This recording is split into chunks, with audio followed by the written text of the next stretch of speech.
हम copy करके pass नहीं, 4 बार लोकसभा में बहुत सारे हम परिवारवाद यहाँ है, लेकिन उससे भी ज्यादा परिवार अभी उस साइड जामनेर नाम की जगह है।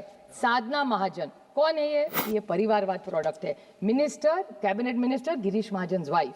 Bhusawal Rajani Savkare, Sanjay Savkare cabinet ministers wife. Khamgaon Aparna Phundkar, minister Akash Phundkar भाभी। Then Dondaicha mister Rawal, minister Jaykumar Rawal's mother. Yavatmal Priyadarshini Uike, minister Uike's daughter. Yavatmal फिर चिखलदरा चीफ, वो छोड़ दीजिए, अभी मुख्यमंत्री के खिलाफ नहीं बोलेंगे, छोड़ देंगे। चालीसगांव प्रतिभा चौहान, वाइफ ऑफ मंगेश चौहान।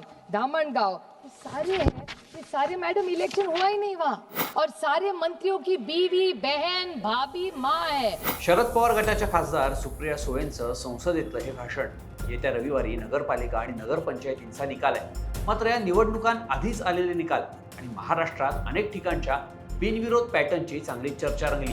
या भाषणातही घराणेशाहीतले कोणते उमेदवार बिनविरोध निवडून आले याची यादी सुप्रिया सुळेंनी वाचून दाखवली। कोण कोणाचे नातेवाईक हे सुद्धा सांगितलं। अर्थात त्यात काही उमेदवार बिनविरोध निवडून आले नसतानाही त्यांची नावं सुप्रिया सुळेंनी घेतल्यामुळं त्यांच्यावरही टीका झालीच। पण मुद्दा असा आहे की बिनविरोध निवड म्हणजे निवडणूकच नाकारणं, बाकी उमेदवार सोडा, पण मतदाराला नोटाचाही पर्याय नाकारणे हे कितपत योग्य आहे? कुणाचे कोण कोण बिनविरोध निवडून आलेत पाहूया त्या व्हिडिओमधून। सुळेंच्या यादीतलं पहिलं नाव होतं भाजपचे मंत्री गिरीश महाजन यांच्या पत्नी साधना महाजन यांचं। साधना महाजनांची जामनेर नगर परिषदेत नगराध्यक्ष म्हणून बिनविरोध निवड झाली।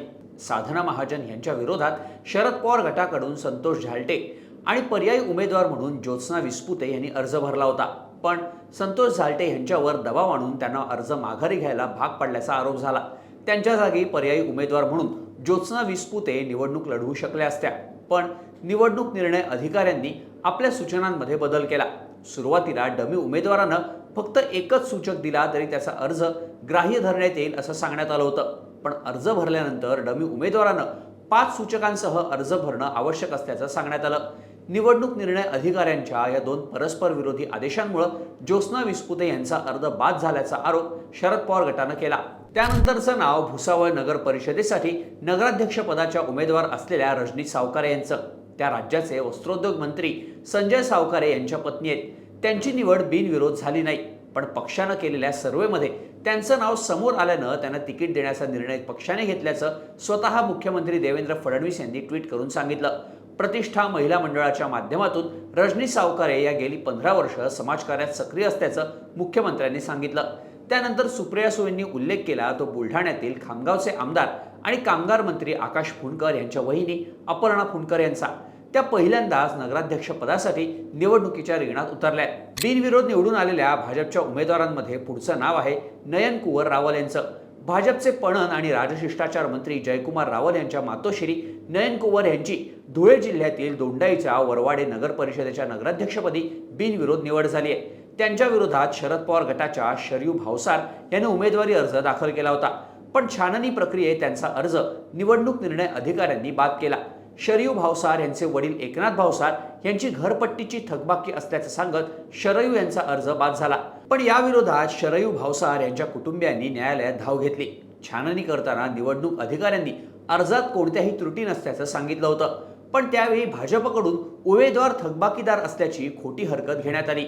शरयू भावसार यांचा 2019 मध्येच विवाह झाला आणि त्या सासरच्याच घरी राहतात। असं असताना वडिलांच्या घरपट्टी थकबाकीचं कारण पुढे करत त्यांचा अर्ज बाद करणं ही हास्यास्पद गोष्ट असल्याचा आरोप शरद पवार गटाकडून करण्यात आलाय। यानंतर यवतमाळमधील राळेगावचे भाजप आमदार आणि आदिवासी विकास मंत्री अशोक उईके यांनी यवतमाळ नगर परिषदेसाठी आपल्या कन्या ॲडव्होकेट प्रियदर्शनी उईके यांना रिंगणात उतरवलंय, पण अलीकडेच उईके यांच्यावर गंभीर आरोप करण्यात आलेत। मुंबई उच्च न्यायालयातील वकील आणि सामाजिक कार्यकर्त्या ॲडव्होकेट सीमा तेलंगे यांनी मंत्री उईके भूमाफिया असल्याचा आरोप केलाय। तसंच मंत्री उईके यांनी मुख्यमंत्र्यांकडून विशेषाधिकार वापरून कन्या प्रियदर्शनी उईके यांना उच्च न्यायालयात सरकारी वकील म्हणून नियुक्ती मिळवून दिल्याचा आरोपही सीमा तेलंगेंनी केलाय। मुलगी सरकारी नोकरीत रुजू झाल्यानंतर अनेक कार्यकर्त्यांना डावलून अशोक उईकेंनी ॲडव्होकेट प्रियदर्शनी यांना नगराध्यक्षपदाची उमेदवारी दिल्याचे आरोप होत आहेत। चिखलदरा नगर परिषदेत मुख्यमंत्री देवेंद्र फडणवीसांचे मामेभाऊ आल्हाद कलोती हे नगरसेवक म्हणून बिनविरोध निवडून आले। त्यांच्या विरोधातल्या सगळ्या 9 उमेदवारांनी माघार घेतल्यामुळे त्यांची बिनविरोध निवड झाली। पण यावरून काँग्रेसचे प्रदेशाध्यक्ष हर्षवर्धन सपकाळ यांनी गंभीर आरोप केले. जो माणूस तिथं राहत नाही त्याचं नाव मतदार यादीत टाकलं जातं, हे मुख्यमंत्र्यांचे अशोभनीय काम आहे असं सपकाळ म्हणाले.